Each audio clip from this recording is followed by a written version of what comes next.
Avalon technology का प्रदर्शन दूसरी तिमाही में काफी अच्छा रहा। इससे पहले के 12 महीनों में कंपनी का प्रदर्शन कमजोर था। कंपनी को कई चुनौतियों का सामना करना पड़ा था। सितंबर तिमाही में कंपनी की अर्निंग साल दर साल आधार पर 37% बढ़कर 275 करोड़ रुपए पर पहुंच गई। FY24 में एवलॉन टेक्नोलॉजीज के रेवेन्यू में 9% गिरावट देखने को मिली थी। FY25 की पहली तिमाही में भी कंपनी का रेवेन्यू साल दर साल आधार पर 15% गिरा था। एवलॉन टेक्नोलॉजीज एक प्रमुख इलेक्ट्रॉनिक मैन्युफैक्चरिंग सर्विसेज कंपनी है। सितंबर तिमाही में कंपनी के अच्छे प्रदर्शन में उसके घरेलू बिजनेस का बड़ा हाथ रहा। रेवेन्यू का करीब 99% हिस्सा घरेलू बिजनेस से आया। इंडिया में कंपनी के बिजनेस से रेवेन्यू साल दर साल आधार पर 60% से ज्यादा बढ़ा। इस दौरान ऑपरेटिंग मार्जिन 13.7% और प्रॉफिट मार्जिन 8.7% रहा। रेवेन्यू में अमेरिकी बिजनेस का कॉन्ट्रीब्यूशन सिर्फ 11% रहा। कंपनी धीरे धीरे अपने मैन्युफैक्चरिंग और सर्विसेज बिजनेस को इंडिया शिफ्ट करना चाहती है। साथ ही यह अमेरिकी बिजनेस में इम्प्रूवमेंट के लिए कई कदम उठा रही है। इसका असर भी दिखा है।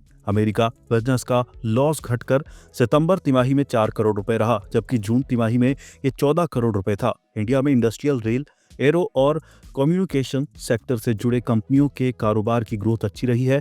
आगे कंपनी को अच्छे ऑर्डर मिलने की उम्मीद है। इसके मद्देनजर कंपनी के मैनेजमेंट ने अगली कुछ तिमाहियों में बिजनेस मोमेंट रफ्तार पकड़ने की उम्मीद जताई है। अमेरिका में कंपनी के बिजनेस की सुस्त ग्रोथ के पीछे कुछ वजह रही है। अमेरिका में इलेक्ट्रिक व्हीकल्स, क्लीन एनर्जी और इंडस्ट्रीज जैसे कुछ प्रमुख वर्टिकल्स में डिमांड कमजोर रही है, लेकिन अब डिमांड बढ़नी शुरू हो गई है।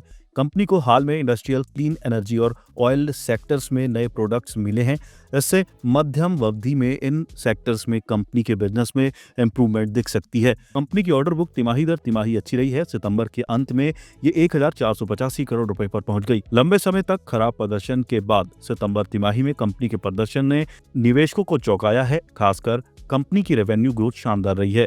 इस वजह से बीते कुछ हफ्तों में एवलॉन टेक्नोलॉजीज के शेयरों में 30% से ज्यादा तेजी देखने को मिली है।